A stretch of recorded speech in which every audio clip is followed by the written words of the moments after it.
नगर दक्षिणमध्ये मी आमच्या राष्ट्रवादी पक्षाचा वर्धापन दिनाच्या दिवशी पण मी तेच सांगितलं की नगर दक्षिणमध्ये सगळ्या जागा महाविकास आघाडीच्याच निवडून येतील, हा आमचा महाविकास आघाडीचा निर्धार आहे।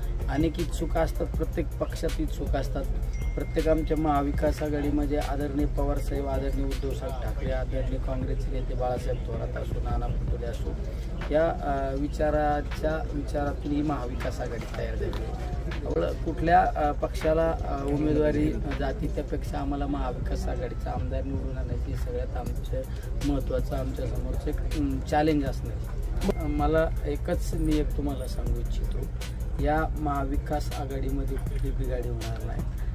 बाकी कुठल्या लेवलवर काय चर्चा चालते याला महत्त्व न देता या महाविकास आघाडीचे जे नेते आदरणीय पवारसाहेब, उद्धवसाहेब ठाकरे आणि काँग्रेसचे थोरात साहेब आणि इतर मंडळी हे एका विचाराने चालणारे नेते मंडळी आहे। त्यामुळे यांच्या विचारात कधी मतभेद होणार नाही, त्यामुळे खाली सुद्धा काय होणार नाही। तर्कवितर्क होत असतात, त्या गोष्टीला महत्त्व न देता आपण या राज्यामध्ये महाविकास आघाडीच्याच वतीने बाळासाहेब थोरात